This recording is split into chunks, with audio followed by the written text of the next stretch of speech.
Fala rapaziada, começando mais um episódio de Onde a Coruja Dorme FC e hoje para falar um pouquinho mais sobre a derrota do Palmeiras por 4-0 contra o Novo Horizontino, que é um grande vexame, uma dessas goleadas que eu tenho certeza que vai entrar para a história, como um desses vexames que o Palmeiras de vez em quando proporciona para a torcida, realmente algo extremamente vergonhoso que aconteceu hoje. Lembrando que a gente sabe que o Palmeiras está começando agora o ano, sabe que ainda não está na sua melhor fase, os jogadores ainda estão em pré-temporada, mas independente da situação, nada justifica o tamanho da goleada que nós levamos hoje. Em hipótese alguma, o Palmeiras poderia ter perdido de tantos gols, então realmente a gente entende todo o contexto, mas posto isso, o fato é que em momento algum o Palmeiras pode levar uma goleada tão grande do Novo Horizontino. Nós tivemos um Palmeiras muito abaixo da média, nós tivemos um Palmeiras que realmente não conseguia fazer absolutamente nada, com um volume de jogo muito ruim, não conseguia levar perigo à defesa do Novo Horizontino, ao passo que o Novo Horizontino estava bem melhor do que o Palmeiras durante o jogo todo, e também se aproveitou das falhas do Palmeiras, e as falhas começaram logo no primeiro gol. Após uma cobrança de escanteio, o Novo Horizontino consegue abrir o placar depois de uma falha defensiva do Palmeiras. Realmente o Palmeiras estava muito mal, os dois zagueiros, os dois responsáveis pela marcação no Palmeiras nessa bola parada, eles não conseguiram tirar a bola e um atrapalhou o outro. E a bola sobra praticamente livre para o atacante do Novo Horizontino simplesmente só fazer o gol.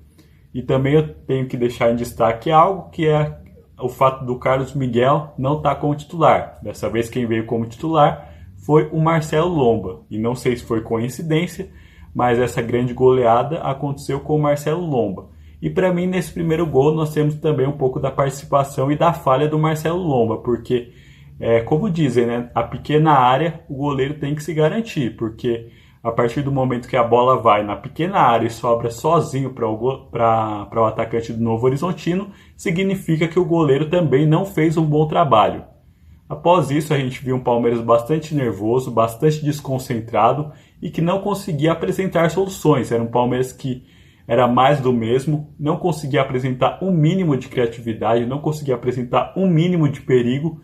Então, realmente bastante complicado para o Palmeiras, bastante difícil do Palmeiras conseguir qualquer coisa.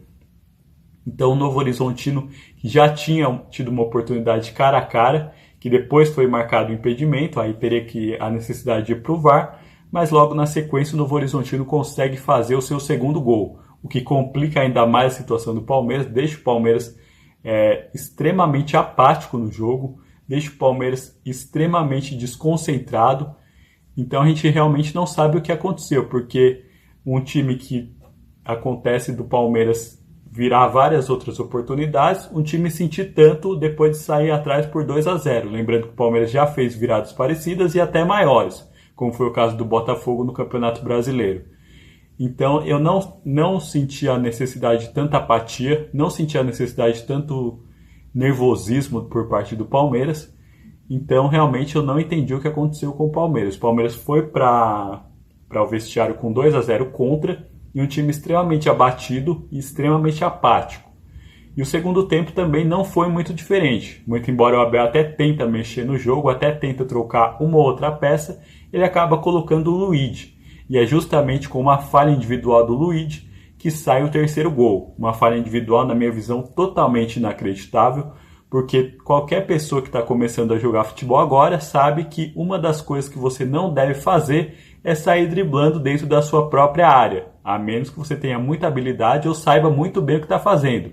O que claramente não foi o caso do Luiz, porque ele vai lá, tenta dar o drible, o jogador do Novo Horizontino vai lá e acaba tomando a bola dele, e o outro jogador que está no rebote fica completamente livre somente para empurrar a bola para a rede. Lembrando que o Marcelo Lomba estava deslocado, porque, como eu disse, era um início de jogo, o Palmeiras ainda estava colocando a bola no campo e o Luiz inventou de sair driblando dentro da sua área, algo que é totalmente inacreditável.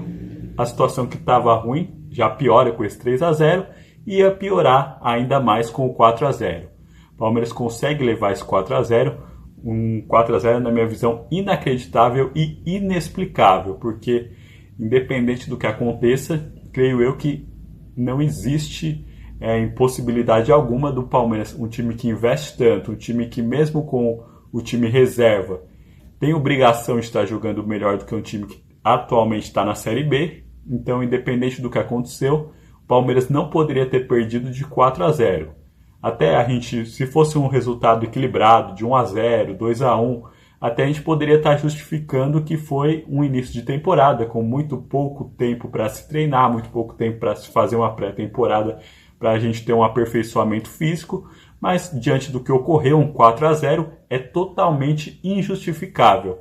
Independente do que venha a falar o Abel Ferreira, ele sabe que ele está num esquema tático muito ruim, e também é importante destacar também que algo a gente tem que ser dito, né? O Abel Ferreira, ele é um bom treinador, é um treinador que está na história do Palmeiras, mas de uns tempos para cá o Palmeiras vem apresentando muito pouca evolução ou praticamente nenhuma. Porque nós tivemos aquele jogo que o Palmeiras faz aquela virada histórica por 4-0 contra a LDU, e a partir daquele momento, inexplicavelmente, o Palmeiras para de evoluir. Muito pelo contrário, o Palmeiras, que era um time que tinha soluções, passa a não ter mais. E grande prova disso foi o jogo contra o Flamengo, que o Palmeiras não conseguiu dar um chute no gol sequer. Então é algo bastante complicado, é algo que a gente tem que rever, porque o Abel Ferreira, eu não sei o que está acontecendo com ele, não sei se é uma questão de acomodação, por ele saber que a Leila Pereira o garante no cargo e dificilmente ele será demitido. Então ele sabe que, independente da quantidade de erros que ele venha a cometer como técnico do Palmeiras, ele dificilmente será mandado embora. Então o conforto nesse momento acaba deixando ele muito à vontade para cometer esses erros e para ver o Palmeiras que não está tendo uma grande evolução, muito pelo contrário. É um time cada vez mais previsível, cada vez mais burocrático e que não acrescenta nada e que vem sendo facilmente marcado pelo Novo Horizontino. A gente pôde ver, inclusive eu vi na transmissão, que os próprios comentaristas disseram toda a tentativa que o Abel fazia, o Novo Horizontino já estava muito bem preparado para marcar e para poder também contra-atacar. Nisso consegue fazer esse 4-0, essa grande humilhação que o Palmeiras leva, mais uma para a história, né, para entrar ao lado daquela vitória, aquela derrota por 7 gols contra o Vitória. Então realmente é uma dessas vergonhas que entra para a história do Palmeiras. Então realmente é algo que nós temos que ver, temos que saber os erros que nós cometemos agora, principalmente o Abel Ferreira, que na minha visão deixou o Palmeiras com pouquíssimas soluções dentro do campo, pouquíssima criatividade, pouquíssimos jogadores conseguiriam se salvar. Então, realmente é muito complicado. É uma situação difícil que o Palmeiras está começando a viver, né? Porque é um Palmeiras que não evolui. Muito embora na tabela o Palmeiras tenha 3 vitórias consecutivas, foram vitórias por 1-0 e que o Palmeiras não brilhou como se esperava e como tem elenco para fazer. Então, começa bastante complicado e é melhor que a gente já saiba logo em janeiro se a gente vai conseguir evoluir ou se não vai conseguir evoluir, porque algo precisa ser feito e algo precisa ser mudado, porque o rumo que as coisas estão tomando caminha para que 2026 seja uma repetição do que aconteceu em 2025, com vários vexames, vários vice-campeonatos, muito dinheiro investido para pouco retorno. Agora eu quero saber da sua opinião. O que você achou dessa goleada extremamente vergonhosa e humilhante que o Palmeiras levou contra o Novo Horizontino? Fala para mim nos comentários, pode ser? Um abraço. Tchau, tchau.